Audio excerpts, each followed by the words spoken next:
We're going to talk about recovering from alcoholism. I'm coming up on 1 year, actually not coming up at all. I am post 1 year and 1 month of being sober. And it does not make me an expert. I will always be a recovering alcoholic. So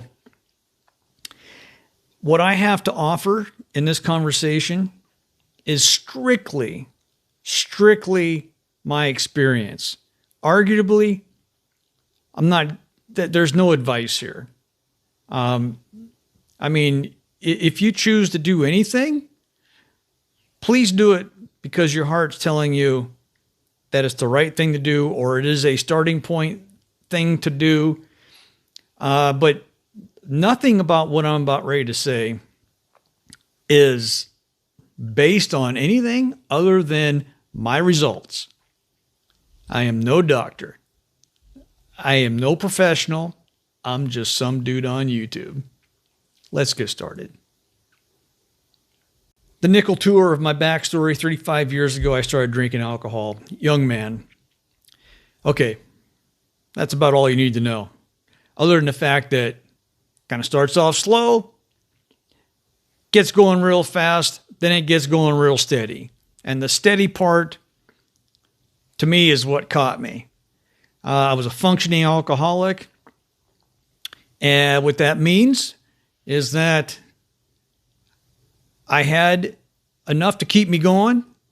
Sometimes I was a little excessive, and arguably, maybe most of the time I was a little excessive. But when you get to that point in your alcoholism to where you think that I am in total control of this. I didn't find myself waking up under a bridge every single night. So I maintained a marriage for our relationship to my wife, even including the days that we dated, coming up on 30 years. So I didn't destroy my marriage. Not telling you that it wasn't close at times, but quick note about my wife.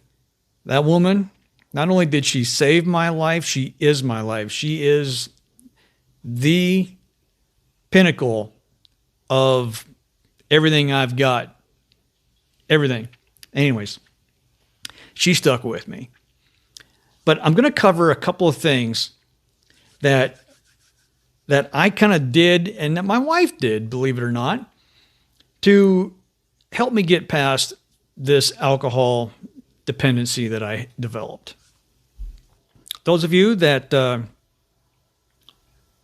may not understand this about alcoholics, at least ones that have been drinking for as long as I have, and I'm sure there's plenty out there that have been drinking longer, and that is our routine. Now, I have touched on routine in some of my other videos, maybe not necessarily pertaining to drinking, but I will say that when it comes to drinking,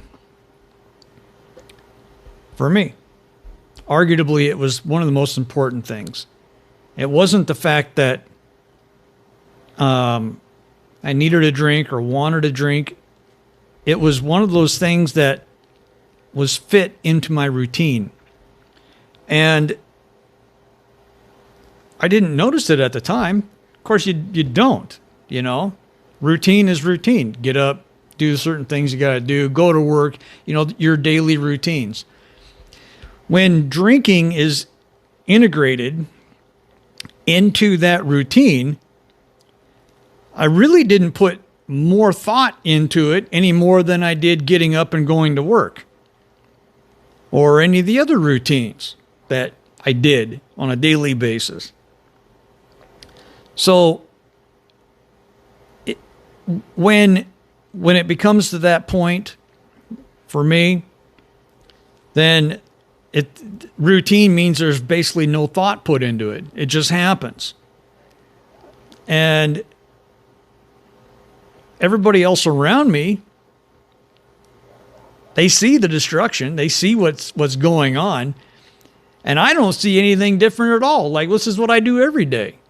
It'd be like them complaining about me getting up and going to work every day. It's preposterous. So from my perspective, it's part of my routine. When it comes to routine, we're going to take, for the example, getting up and going to work.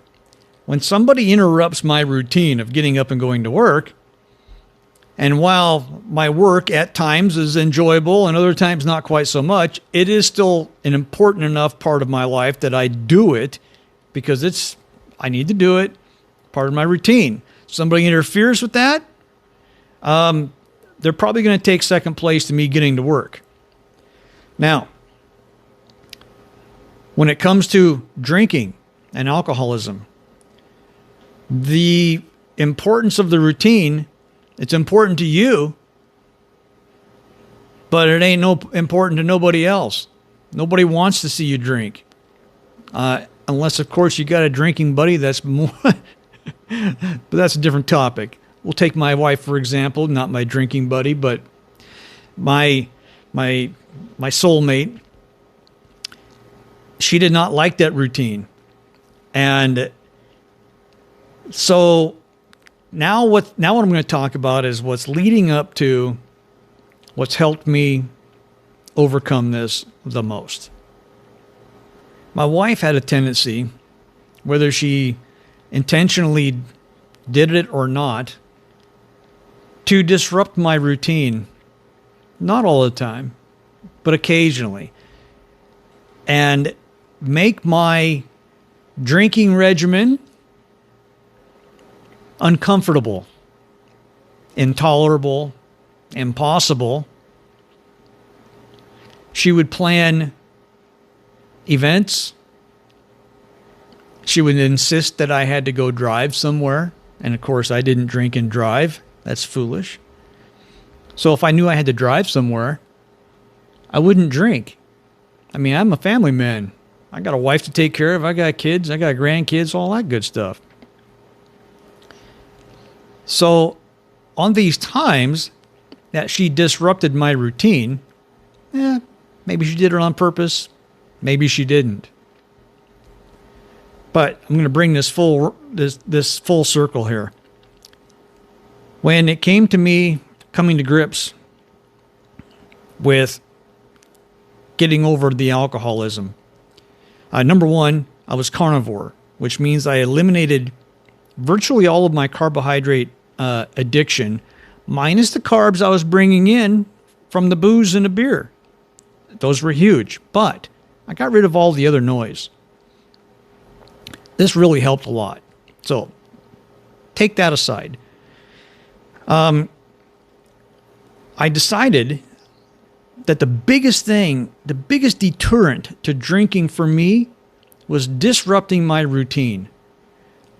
And I work at night.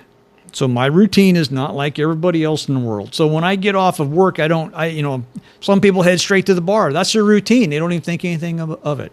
Or they head to the grocery store, or they head to the food mart to get all the drink they're going to drink that night. Well, I would get off at 2 o'clock and 2:30 in the morning.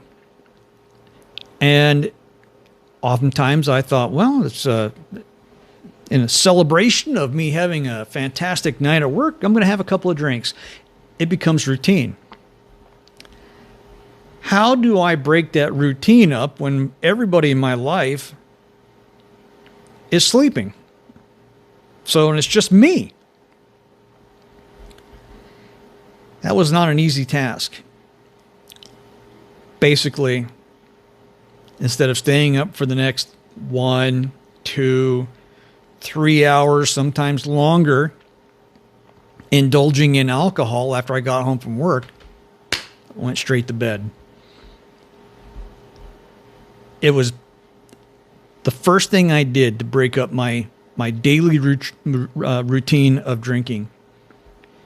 Because obviously I couldn't drink before I went to work. And that took care of my work week. The weekends. This was a tough nut to crack. And let me say something about the couple of different kinds of people that drink. I'm a married man, family man. My wife is my number one supporter. But there's people out there that are single, that don't have a wife, don't have supportive friends. I mean, their friends may be the ones that drink. Maybe they get together and drink. So these people, in my opinion, have a longer ladder to climb, so to speak. And that's because of not as well-established support group. I told my wife, I said, I'm going to quit drinking. And of course, nothing made her more happy. But I told her, I said, I kind of need your help. And you don't really need to do anything. This is not something that you really need to do anything, except don't let me deviate from the path. Be creative if you have to. Because nobody knows me better than my wife. Absolutely nobody. And so she knows any signals or whatever, any of those things that might take me down the wrong path. And so I told her, the routine thing. If I start drinking at 1 o'clock in the afternoon, we're busy at 1 o'clock in the afternoon on the weekends. And she participated in that. The woman likes to go to the mall and shop. Excuse me. Consequently, we spent time at the mall shopping, amongst other things. And that, it was not an overnight success. It was a commitment to myself, my wife's participation, and it was successful. My confession was that I had a small stockpile of some very nice bourbon. One of my favorite drinks was an old fashioned. And so I had all the fixings for the old fashioned. I didn't hold back. I had some good stuff. And I hung on to it. It sat right there within arm's reach of me from the kitchen table for 2 or 3 months. I didn't touch it, but it was sitting right there, not taunting me. I didn't let it get that bad. But I don't know why you hung on to it. Because obviously the final fact would be to get rid of it. And my wife was at the counter at the kitchen sink one day. And I said, honey, would you do me a favor? And she turned around and I says, will you take all those bottles of booze and just dump them down the drain? And she didn't say anything. She didn't say, oh, honey, are you sure? Or didn't say, of course, she didn't look at me, calmly walked over, grabbed one bottle at a time and dumped them down the drain. And nothing more was said. She knew that was one more step I had to take. She was not pushing the issue. She just obliged calmly, with a level of respect that I just admire so much. And it was almost like the final temptation, I guess. I wasn't really being tempted by it, but it was sitting right there. I mean, logistically, I could have gotten up and made an old fashioned in about 3 minutes. I'd only made 10,000 of them. But that's gone. That's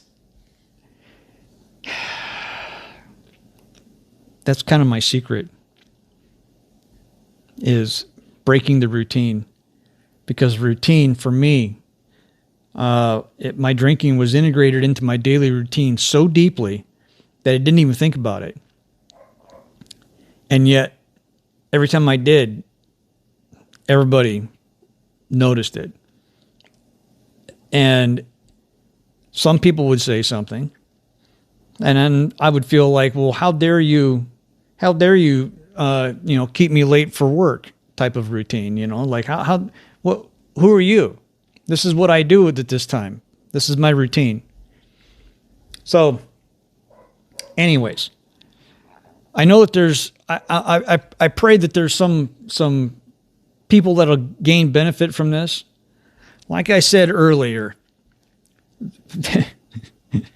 this is my opinion.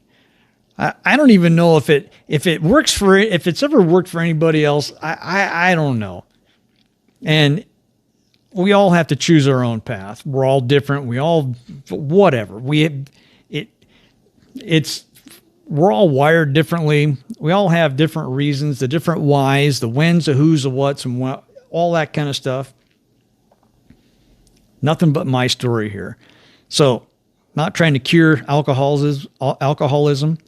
As a matter of fact, to be honest with you, the people in my life that I don't believe are alcoholics, that do drink once in a while, more power to them.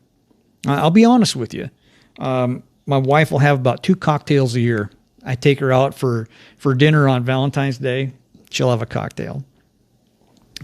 Maybe on her birthday. That's it. So, and that's just, you could argue that that's part of the routine, but it's twice a year. My wife does not hit the liquor store, 10 minutes after we pull out of the parking lot at a restaurant after she's had a cocktail. So, anyways, guys, this is Luke, Captain Carnivore. Thanks for hanging in there for this discussion I had today. I hope that somebody takes something from it. If you're thinking about quitting drinking, that is the first step. You've already done some of it. It may not be the easiest step. Hell, it may not even be the hardest step. I don't know, but you made the first step. You can, if you make the decision that it's time to stop, all right, now the ball's rolling. You can grab that bull by the horns, take some action. Guys, what would I do if I didn't have any kind of immediate support system? I suppose I would do my best to get one. Doing this by yourself, possible. Might even be plausible. Some people, myself included, it would probably be borderline impossible.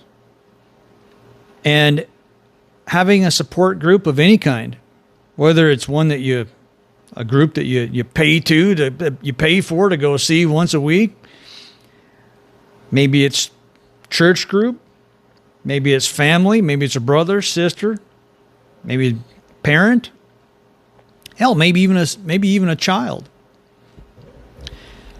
Somebody. And for me, I mean, obviously it was my wife, but she didn't hold me accountable. She didn't hold it over my head. She was just paying attention. Being a woman, highly intuitive, that helped. But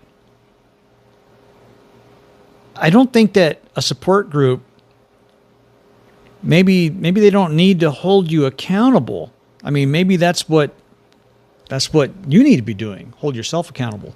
I don't know. Maybe they do need to hold you accountable.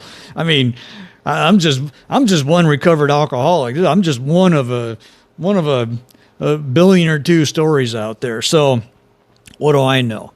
This is just one guy's opinion. But having a support group, support meaning if you need to talk to somebody, I mean, you can't expect them to drop whatever they're doing and be there for you unless you're in situation critical. But they know they can if you can confide in somebody and they can understand the path that you're trying to take. And let's face it, even fellow alcoholics in good heart should support you in your path, because only the true hardcore alcoholics, and I know some of them, would argue that you're doing the wrong thing. Don't leave the tribe. Don't do it. We need you. It helps us maintain our own dependency on our own way of routine. I digress. If you don't have a support group or a support person, you might want to figure out how to get one. Whether it's online, in person, once a day, once a week, it all depends on your situation. I would recommend it. That's my opinion. I was so grateful and thankful to have my spouse as my support group. And the beauty is, as soon as I told her that she didn't really have to do anything, nothing more than what she already does, very intuitive, very smart. Just pay attention. But once I told her what my goal was, what she did do was not induce any extra, not that she ever would, but induce any unneeded stress or, she already knew about the disrupting of my routine. I mean, she'd done that for decades. Whether she was intentionally doing it or not, I don't know. But the moral of the story is, if you're by yourself, if you're single, and you're wanting to escape alcoholism, in my humble opinion, you can do it. Disrupt your routine. But if you can involve somebody or a group of people or a special someone in your life, let them know what you're trying to do. Ask for their support. I'm telling you, they're going to say yes. And it really means, it could mean the difference between a long struggle or quick success. That's my 2 cents. This is Luke, Captain Carnivore. Thanks for hanging out today. Gonna catch you on the next one.